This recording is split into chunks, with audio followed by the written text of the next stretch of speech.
Okay, para sa ating week 3 ng Introduction to the Philosophy of the Human Person, ang lesson natin is the human person as an embodied spirit.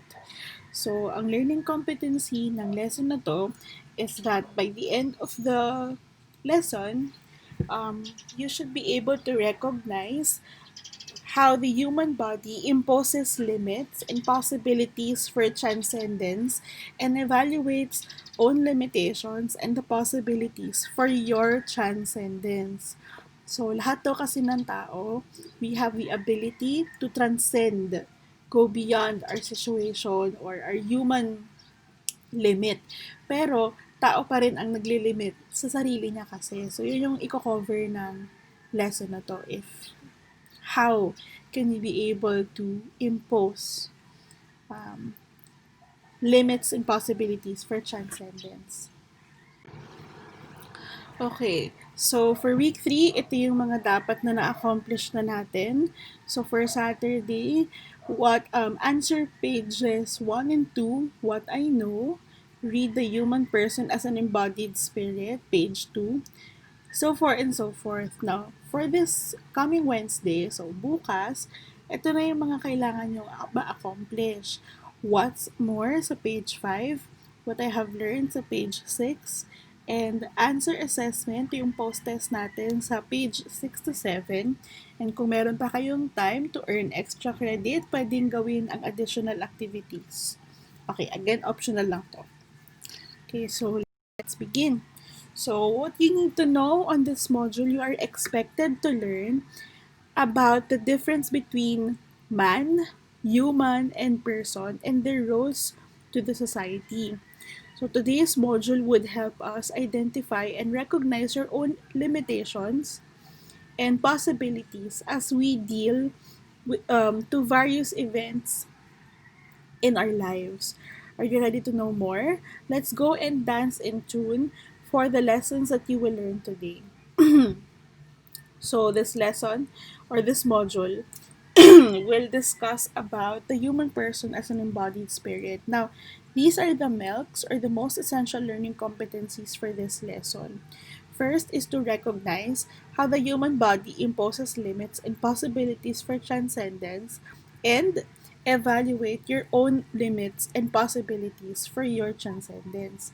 So ano kaya yung mga limits and possibilities na meron tayo and ano yung ginagawa mo or binibigay mong limit at posibilidad sa sarili mo para makapag-transcend ka spiritually. Okay. So, in your own time, answer what I... Ito siya. Ito. Yung what's in na yan. Okay.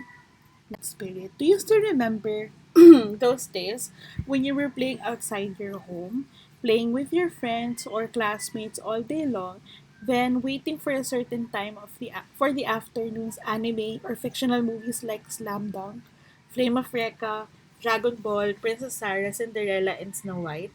Siguro sa panahon nyo ngayon, baka iba na yung mga palabas na nakagis na ninyo. Pero most likely, lahat tayo, dumating sa point natin na merong tayong inaabangan or sinusubaybayan na palabas sa TV every afternoon.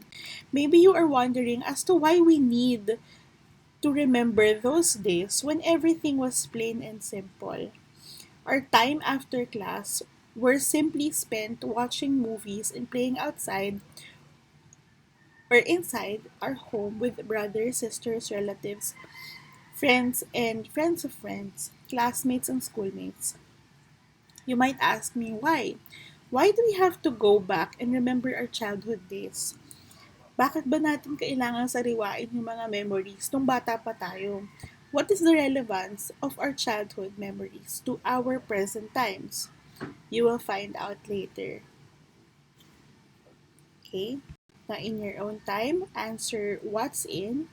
Now, let's look at what's new, which you will also answer in your own time. Now, for this activity, you have to analyze the concentric circles. Ito yung concentric circles.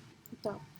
Yan, yan, at yan. So, yung tatlong circle na yun, we have to analyze the concentric circles and write a short interpretation based on your understanding. Ano kayang ibig sabihin ng tatlong concentric circle na yan? Meron kayang ibig sabihin yan? Bakit nasa loob yung body, yung mind, at yung spirit? Now, you can limit your answer kapag i-explain to. Siguro kaya nyo naman i-explain to ng 3 to 5 sentences or so. Pero no need to write a paragraph for this. Okay? Now, let's go to what is. Are you aware that majority of us could recognize, define, and use a certain word every day without knowing its role and true meaning? Nasanay tayo especially sa English language na ginagamit natin yung salita kasi alam natin yung basic definition nun. Halimbawa, for example, man. Alam natin na ang definition ng man is it can be male or it can also be used in female kasi nasanay tayo na that man is, for example, sa sentence, that man is responsible for his crimes. So medyo general, hindi natin alam kung pwede natin siyang i-refer sa babae or sa lalaki. Or kung specific nga, pwede naman din woman. Pero there are also, man can also be defined in a different way. And yun yung pag-aaral natin today. Do you believe that there is a big difference between man, person, and human, not only with the definition, but its usage to the society as a whole? Yes, I know that these words are very common to us, but this is the right moment for us to know more about it. Are you ready?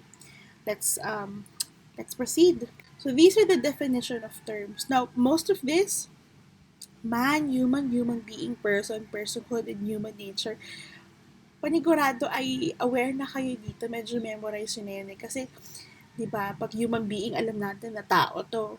But, let us learn to know the philosophical definition of each of these terms as they are very important in learning our human transcendence. Now, by definition, man is generally and commonly defined to represent the entire human race. Okay? Ang tao, hindi niya nire-represent ang lupa, hindi niya nire-represent ang puno, hindi niya nire-represent ang kung ano-ano pang bagay na meron sa paligid niya. Okay? Nire-represent niya the entire human race. Okay? Now, human is a term used to refer for various classifications and species. For a living man, human is under the classification of mammalia. So, kung ika-classify tayo scientifically, we fall under the case or the class of mammalia because we are able to reproduce our own kind. Diba? Yung alam nyo na yung sa mammals, diba? Pinag-aralan nyo yan sa biology. Now, we are called mammals. Okay? Now, yung human, ginagamit siya more on a scientific level or technical level of definition. Now, human being naman daw is a term used to separate man from other human classifications like animals. Okay? So, yung term daw na human being, it is used to express the difference of us humans from other creations of God. Kasi because God created everything, there must be something na different that we do or that ano yung classification natin that will set us apart from all of the other creations. And this term is meant, yung human being is meant to express our difference. Okay? So anyway, next is person. It refers to an individual who possesses self-awareness, self-determination, rational mind, and the capacity to interact with other and with himself or herself.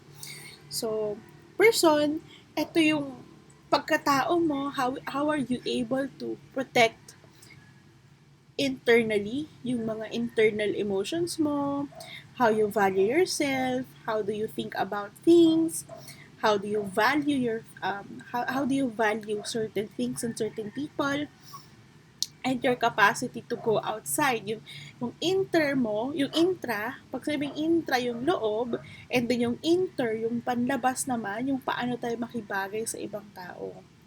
Okay? Now, personhood naman refers to the state of being a person with unique, sacred, and ethical status within himself or herself. Okay?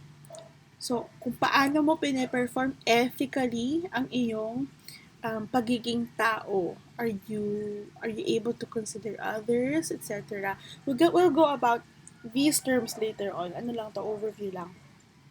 And then the last one is human nature naman is a general term referring to the deepest and natural behavior of a person that distinguish human from animals. Diba kasi sabi ng isang philosopher way back, humans are social animals. Animal din daw tayo. We just happen to have social skills. Kaya nga daw ang tao, kapag hindi to siya marunong makisama sa paligid niya, or hindi to siya marunong makibagay, makipag-usap, makipagkapwa-tao, there must be something wrong. Animal siya, hindi siya social. Okay? So, yun yung explanation ng philosopher na nakalimutan ko lang kung sino. Basta, meron philosopher na nagsabi na humans are social animals. However, dito sa lesson na to, we have to emphasize that humans are not animals to begin with. We are a certain type of creation na ginawa ng Diyos way after magawa ang animals. So we should acknowledge the distinction between animals and us humans because we have very unique and special traits na hindi binigay ng Diyos sa hayop. Okay? A collective trait that formed and considered the very essence of humanity. Nobody can be considered man without human nature. Now, let's proceed. What is a human person? Now, from the definition provided above, yung sa before page, the human and the person respectively are defined with classified origin and species of and persons with birthrights. Okay? Ang hayop, kahit pa may naunang lumabas sa pag nanganganak, di ba? Pag sino yung maunang lumabas, yun yung panganay. Wala silang ganun. Okay? Wala silang ate, wala silang kuya. Yung mga napapanood natin sa TV na, for example, Lion King, meron doon uncle, may ganyan-ganyan, may kuya, may ate. It's only because, interpretation na siya ng tao. Kasi tayo yung nag interpret ng relationship nila. Pero, in their world, walang class, walang mamanahin ko tong lupa na to kasi dito ako pinanganak ng nanay kong lion, for example. Walang ganon. Okay, tayo lang yung may ganon. Human person is someone with exact origin of his or her classification. From the biblical perspective, we came from Adam and Eve. For science, we come from an ape under the class Mammalia. Okay, so science, pinag-aralan natin, and I think sa social studies, na-discuss din to, na we are parang evolved species of apes. Diba yung mga Homo sapiens, Homo erectus, ayan, so doon daw tayo nanggaling, from apes. But for this lesson, for philosophy, we will have to discuss this coming from the perspective of the Bible, and with also a hint of science para naman mabalance. Now, a human person is typically with a body which is tangible and has three components composed of soul, mind, and spirit. Also, he or she is entitled for granted rights and privileges by the state which he or she she legally belongs to. Okay? The human person from time to time after time, learned how to live beyond what was traditional through the various human evolutions from hominid to Homo sapiens or the modern man. People learn the concept of power, politics, and economics. So, natuto tayo nung tatlong to. Actually, way beyond. Natuto tayo. Okay. These reasons served as basis which led to a more structured political and economic system. Thus, we have rights of an individual and that is considered. So, dahil daw marunong tayo, alam natin ang power, politics, and economics, which naging basis ng political system natin, economic system natin, and power relations, di ba? Marunong tayong tumingin sa mga authority figures natin, marunong tayong mag-elect ng mga tao. This is already considered as one of our differences from mammals or from other animals kasi nga in a scientific perspective we come from an evolved um, genome of apes. Okay, so there are two general kinds to distinguish a human person, the cognitive self and the physical self. So pag sinabing is something that is within and cannot be seen physically. Okay, it is an essential component of a human person that deals with the what of a person. Yung beliefs natin, desire, and intentions. The physical self naman, it is something that can be seen in his or her physical appearance. So it deals with the essential features of the mind, such as yung body type mo, strength and appearances. So, ano ba yung mga kayang mong gawin? Are you athletic? Ikaw ba ay matangkad? Kayo manggi ang kulay? Singkit ba yung mata mo? Those are examples of what the physical self contains. Um, what now is human person as an embodied spirit? Bakit human person as an embodied spirit? Kinatawang spirit ba tayo? An embodied spirit is an animating core living within each of us. It is known to be the driving force behind what we actually think, do, and say. It is indeed the reflections of our total being by which our sensations lead to our human feelings, emotions, and decisions. So yung spirit daw natin, ito yung nagda-drive sa atin to do something. Okay? So, wag yung anihin yung sa power, ay yung sa science of energy to do work, parang ganyan-ganyan. Dito daw, sa philosophy, our spirit drives us to do something. Di ba yung katagana, wow, ang lakas ng fighting spirit. Na, ano yun, pag narinig yun na ba yun?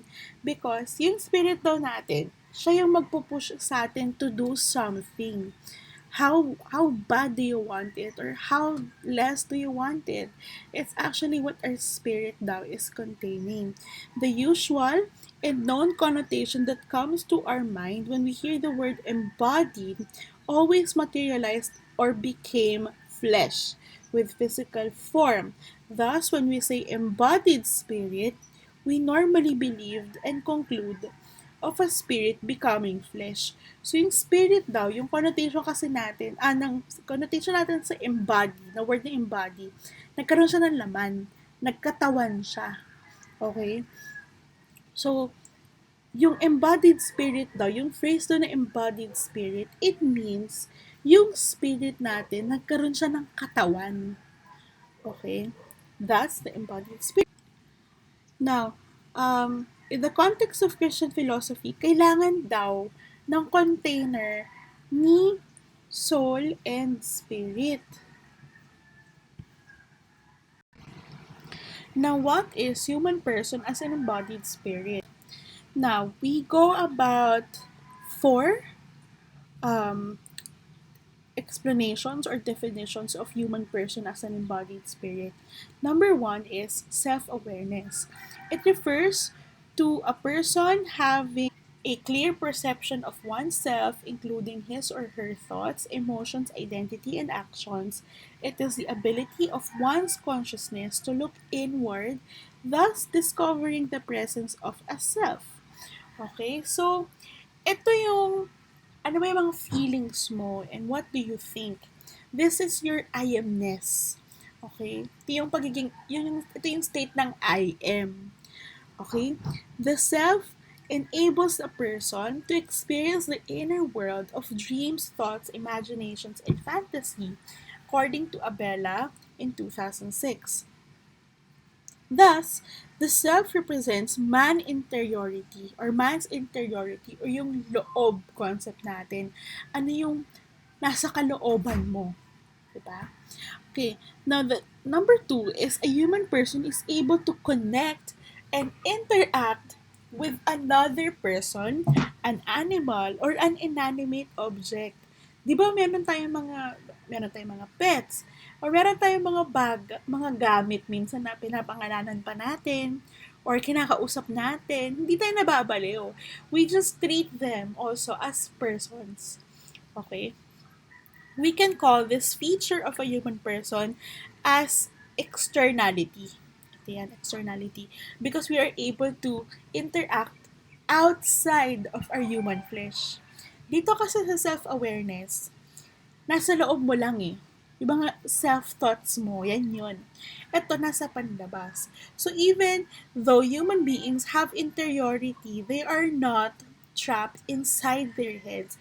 They are able to go beyond their limited selves and embrace others. Now, we are not determined by others because we have interiority. We can direct the course of our own life. This is what we call self-determination, which is the capability of persons to make choices and decisions based on their own preferences, monitor and regulate their actions, and be goal-oriented and self-directed. Thus, human beings are free. Okay? Ito daw ating self-determination. Dito nanggagaling yung mga decisions natin. Okay? So, nagsisimula yan sa ano yung nasa isip mo. Number one, self-interiority. Diba? Or yung mga self-thoughts mo. Tapos, nakipag-interact ka sa ibang tao. Now, we have certain moments in our lives where we sort of discuss about something. Okay? Meron tayong kailangang pagdesisyonan. And this is where our self-determination comes in. Okay? Ano ba yung halaga ng ating decision? But you must also recognize that our decision, every decision that we have, each of them, they have consequences. Lagi ko tong sinasabi sa mga naging students ko sa philo. You can do whatever you want. You can do whatever you want. Pwede kang gumawa ng kahit na ano, but you will not be free from the consequences. So, for example, mahilig ka mag-inom ngayon or mahilig ka manigarilyo ngayon, yeah, okay, you can do that. Kaya mo itago sa parents mo or baka alam na nila na may ganun kang bisyo, then let it be. Kasi napagdesisyonan mo yan eh. You had the moment to decide whether you will do it or not do it. Ang nangyari nga lang is, nagpa-fall ka dun sa decision na I will do it.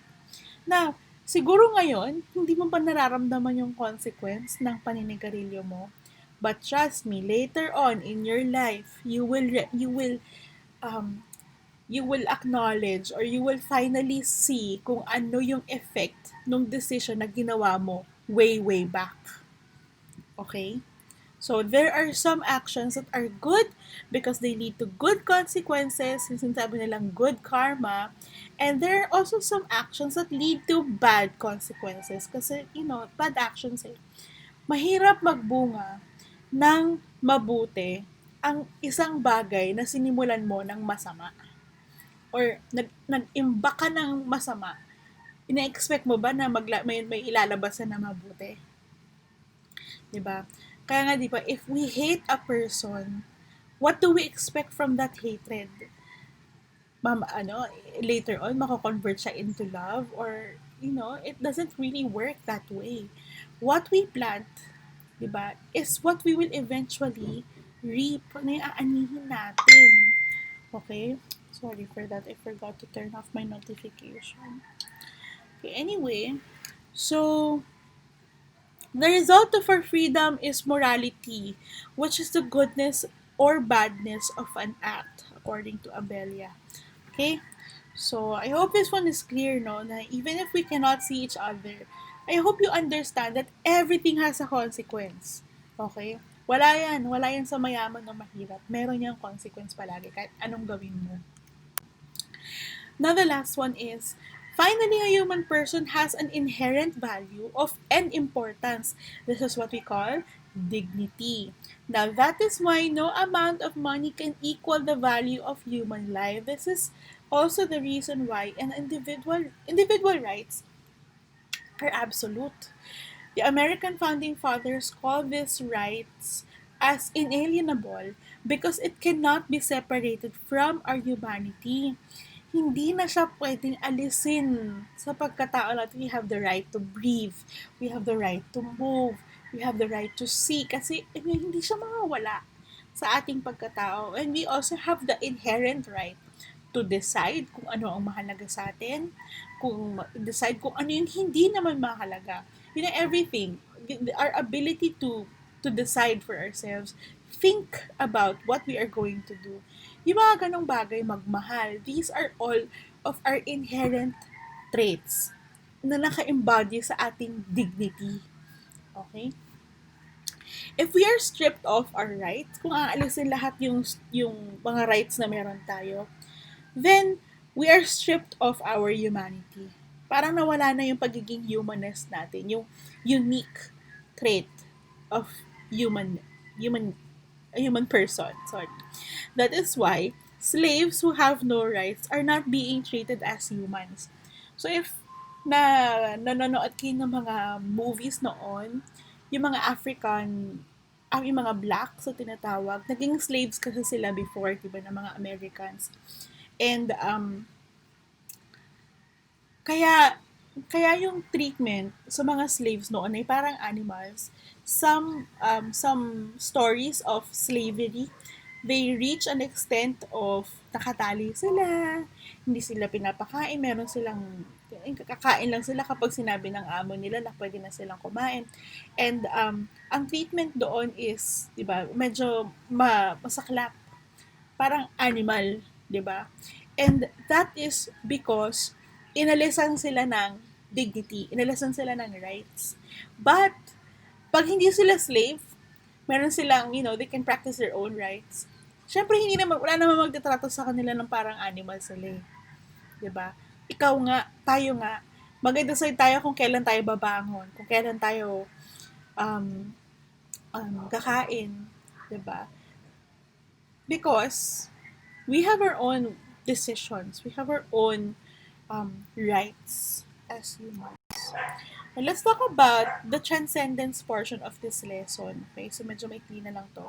Now, St. Thomas Aquinas, a philosopher and one of the greatest theologians of the Catholic Church in the 13th century, said that of all creatures, human beings have the unique power to change themselves and things for the better. Dito na papasok yung transcendence. Ano ba yung transcendence na yan? Pag, you mean kasi, pag sinabi mo kasing transcend, to go beyond, meron kang lalampasan na stage. And according to St. Thomas Aquinas, we have the power to change ourselves for the better. Okay? We have encountered persons who complain about, any given situations or accept the reality or status in life as a God-given thing. Now, for example, we heard a man saying on TV that during the height of COVID-19, sabi niya, mahirap maging mahirap. And nakakaiyak siyang tignan. Nakakaiyak because ito yung totoong statement ng poverty. Though it is true that poverty is not just a personal but a structural, as an individual person, you know that you can do something to change the situation. Diba? Meron ako narinig before na kapag mahirap kang ipinanganak, then, diba, yun yung circumstance mo. Pero kung mahirap ka pa rin mamamatay, kasalanan mo na yun. Yun, narinig ko yan before eh. Kasi, anong ginawa mo to change that? Or, okay ka lang? Okay ka na doon? Parang, again, kasi nga naman, nasa atin naman eh, kung anong gusto natin mangyari sa buhay natin. Now, um, this power is your ability to surpass your limits. This is a definition of transcendence. You're able to transcend your limits through your physical and mental abilities. Ano yung willpower mo to change something? Di ba kapag halimbawa, siguro yung mga iba sa inyo nagkaroon na ng boyfriend before, tapos or girlfriend pala, sorry. Tapos na broken hearted kayo. Now, lagi natin sinasabi na revenge, revenge, ganyan, ganyan. Lalo na kapag niloko tayo, ganyan, ganyan. But you also have to, di ba may mga iba nagsasabi na the best revenge is to be better. Yung mga ganang linyahan. I'm not bitter. I am better. Now, how are you actually better? Paano mo nasabing better ka? Ano yung naging transformation mo from what to what? Baka naman sinasabi mo lang na better ka kasi ayaw mong ma-brand na ganun ka pa rin, na wala nagbago sa'yo. Okay? Human transcendence. Religion and philosophy teaches human beings to overcome our limits. In technological parlance, or in technological terms, humans can upgrade themselves. Kaya mong magbago for the better. Take for example sa Buddhism, Buddha realized that all people suffers. Sorry. So, lahat daw tayo, meron tayong mga pinagdadaanan na paghihirap. Maybe in your case, you just accept your own suffering as part of your life, but not for Buddha. He begged to differ. This reality ignited his curiosity to examine and understand the word suffering. He left his royal life in the palace and spent his life for 6 years in the wilderness to find answers for his questions. And when he came back, as he sat under the tree of enlightenment for 40 days, he found the answers. Okay? And yung pagiging pag pagstay niya for 40 years under the tree of enlightenment, he was able to come up with the Four Noble Truths and the Eightfold Paths. So, yung Four Noble Truths, ito yung naging anak niya, yung Eightfold Path. Okay, so wag natin alamin yung Four Noble. Lang tayo sa Eightfold Path. Sabi daw, right view, a correct understanding of the nature of things, specifically the Four Noble Truths. Having the right intentions, yung pag-alis mo ng mga negative thoughts, mga harmful intentions sa sarili or sa kapwa, yung pag-hate, yung detestation, yung 'di ba sobrang talamak na sa panahon ngayon yung cancel culture na sinasabi, yung pag hindi mo nagustuhan, kina-cancel mo yung tao, ayaw mo na sa kanya. You must have the right intention daw. Right speech, wag ka daw magsisinungaling, wag ka daw magmumura, don't be unforgiving, yung hayop ka, wala kang kwenta, yung mga ganong terms, wag mo daw sabihin yon. Have the right action, meaning you refrain from physical offenses such as murdering, thieving, pagnanakaw, and sexual behavior. Dito kasi, di ba sa mga monks kasi, they abstain from sex. Hindi sila nakikipag-sex because they feel na having sex with someone, especially sa woman, it will, parang yung magugulo lang yung isip nila. Okay, magiging impure yung thoughts nila. having the right livelihood, wag kang mandadaya sa business mo, wag kang they don't eat meat for the longest time. Siguro parang iilan lang yung monks na kumakain ng meat recently. They don't butcher animals because they want to be good sa environment. Walang nakaharm. And then having the right effort, forsaking undesirable states of mind that have already arisen. Kokopya ka sa iba, 'di ba? Yung manggagaya ka na lang para hindi ka mag-fail. And then having the right concentration, yung single-mindedness, and right mindfulness, consciousness of body, feelings, thought, and phenomena. These are necessary daw to be a proper human being, to find yourself. Mahanap mo kung ano yung kailangan mo in life and yung purpose mo in life. Now, I'm not saying that this is the right way to live. Actually, no one can tell you how to live your life. Kasi at the end of the day, it is still your decision. Yung parents mo, pwede ka nilang diktahan. Yung mga teachers mo, pwede kang pagsabihan kung anong gagawin mo sa buhay mo. But at the end of the day, it is still your decision. Okay? Ano ang gagawin mo? Are you going to follow what they say? Or you will live your life according to your own terms? But then also remember, if gagawin mo yung gusto mo, think about the potential consequences of your decision. Lagi yan. Kahit pa sino yung susundin mo, magulang mo, kaibigan mo, sarili mo, lahat yan, meron palaging consequence. Okay? Yung sinasabi nating good karma, bad karma, think about the potential result of your decision. Also, when you think about this, think about the future. How will this affect your 5 years later self? Or your 10 years later self? Papasalamatan mo ba yung sarili mo because may ginawa kang ganito ngayon? Or, hindi pa naman late if nagsisisi ka sa mga ginawa mo noong grade 8 ka or grade 9, it's not yet late. I mean, it's not too late yet. I mean, you can still turn things around. Hindi mo na mababago yung past But you can change yourself now para magkaroon ng magandang resulta sa future. Okay? Now with that, these are your tasks. Answer, I recognize myself. List down what are your abilities, talents, fears, hesitations, and what more can you do. Next is I picture out myself. Draw a picture of yourself as a human person and explain your drawing. And then answer the post test in the end. So yun lang po. Thank you.